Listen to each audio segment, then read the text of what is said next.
if you took out a PPP loan and you lied on some of that stuff and you scared you're going to go to jail, you need to call right now because you're going to jail. Good morning, Jini. Oh, God, you are crazy. Good morning. How are you? Hey, happy to have you this morning. Ooh, jeez, Lord, don't be playing with that PPP money now. Oh, yeah, they going to jail. They done went out here and balled all the way out, and they done split that money, can't pay it back.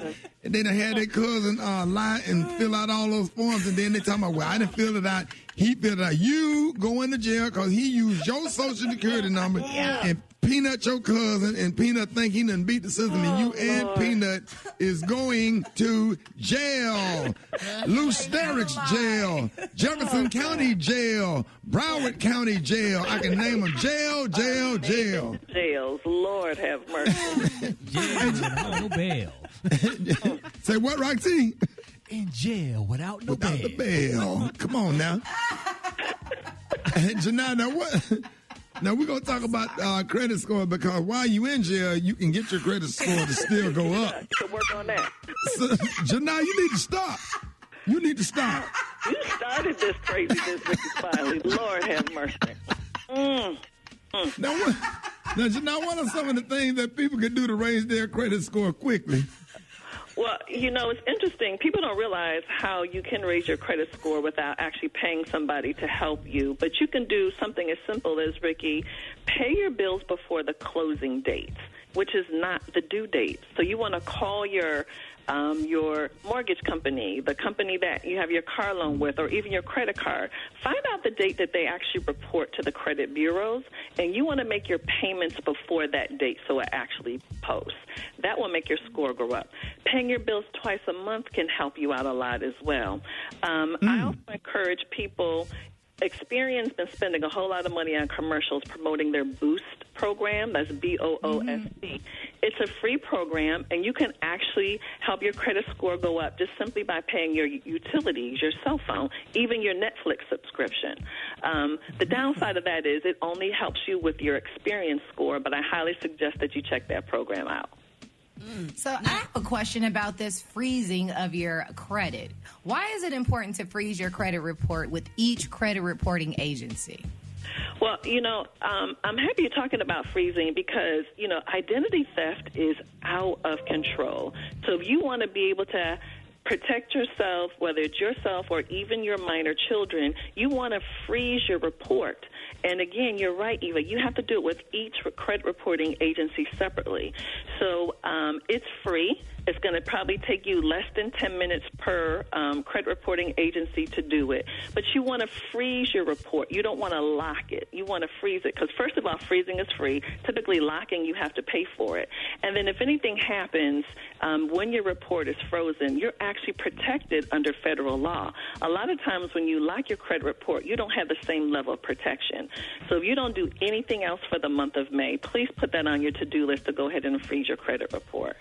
Now, Janai, people who have a mortgage have the benefit of timely payments reported on their credit, but how can people who pay rent get that same benefit? You know, and Brad, that is so frustrating. Here you are paying your rent on time, and you don't get any credit on your credit report for that.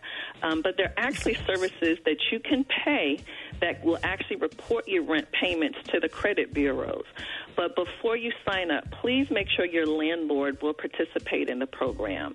So there are a few companies like Rent Track, Rent Reporters, Rock the Score, Rental Karma, and there's several others that if you pay them a fee, sometimes they have a setup fee, and some of them they even charge you a monthly fee. They will report your rent payments to your to the credit agencies, and obviously you're paying your rent on time. That's definitely going to help your score go up. Man, and how do people know if a credit repair company is legit or not? And you know, it's funny, we have so many people who are in the credit repair business. And you just want to be careful if they are asking for all the money up front. Please beware. If they're saying that they can guarantee that they can remove information even though it's negative but it's correct, that's also a red flag. So you want to make sure that you want to check out the promises that they're making. I also suggest that you just Google them. You want to see what the ratings and the reviews are. I would even check out the Better Business Bureau. But if they're making some promises that sound so good that they probably can't or shouldn't be true. And even though you're desperate to get that score straight, please be leery of that. But people who do need help, I always suggest people go to nfcc.org. That's National Foundation of Credit Counseling. Rickey, it's a nonprofit agency. They've been around since the 50s. So if people need help with credit, debt, even them student loans, they're a great agency to check out. Yeah, and if they're helping you fill out PPP loans and they taking an Uber everywhere and homeless, you might need to. Oh Lord! Go ahead, Special K. Consider that. Hey, Jini, Special K. Hey, so now this is a big thing in my house. What are the best ways to establish credit for your children, and what age should you start working on that? Stop putting all the bills in their names like you and your wife be doing. Well, yeah, we stopped doing that in the 90s. Lord. Your damn son got a light bill he ain't paid and he 14. I'm sorry, Jini, go ahead. That is crazy. Well, depending upon your credit card company, some credit card companies as early as age 14 will allow your children to be an authorized user. But again, first of all, you want to know who your child is. You want to make sure you give them a really low limit. But if we want to begin to prepare our kids for these major purchases, buying a home, buying a car in their name, we want to make sure that we're putting them in a good position so they have a good, strong credit score. Once they turn 18, because they can't sign a contract technically till they're 18, then I would definitely look into something like a secured credit card where you make a deposit, small deposit, then they can only spend that amount. But again, an authorized user is a great way to get started. Again, as long as y'all are in a good place and you can trust them with having that responsibility. All right, you're on with Jini Thornton. Good morning. I have a car from this place called, and I'm still waiting on my stimulus and my income tax. And they say when you get your income tax, they require another seasonal. They call it a seasonal payment. You have to put another down payment on a car. Have you ever heard of that? Well, yes, but the thing that concerns me is I'm really curious about what your contract says. You want to read that paperwork because what happens when you're financing with companies like this, a lot of times the interest rates can be crazy. And also the terms can be different with them asking for additional down payments. So, again, please read that contract so that way when you're talking to them, you know what you're obligated to do. Right. All right, you're on with Jini Thornton. Good morning.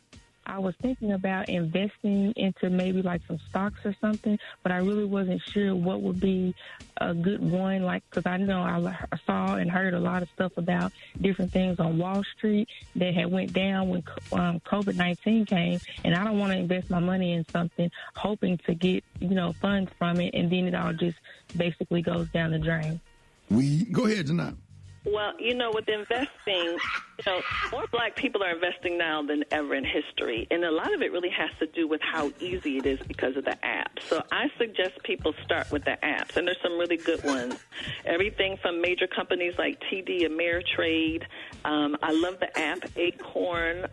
There's another company, SoFi, JP Morgan. They all have apps now where you can get in and you can start slow. And remember, investing isn't gambling. So, start slow. Get into the market slowly, and then be willing to pick your contributions up little bit by little bit. But again, go ahead and get in the market. I highly suggest that people do invest. You got folks out here thinking investing, get somebody to front you an A-ball. So crazy, Lord. You were crazy. Yeah, what's Special K? What's it? No, that was Rob. You say, yo, cuz. I'm expanding my financial portfolio. Let me get that A-ball. That's not the same. Jini, I'm so sorry. I apologize for the way they acted this morning. Jini. Crazy on a Generating Monday another morning. stream of income. Say what, Rob? I'm generating another stream of income. Holla at your boy. Rickey said we. Jini, let everybody know. Jini, let everybody know how you could be reached if you decide to ever come on this show again. You are crazy. I hear from your listeners all the time. Please reach out to me or follow me at Jini Thornton. That's JiniThornton. Y'all are crazy. Have an amazing Monday. It's Rickey. All right, y'all give it up for Jini Thornton. Got your front page.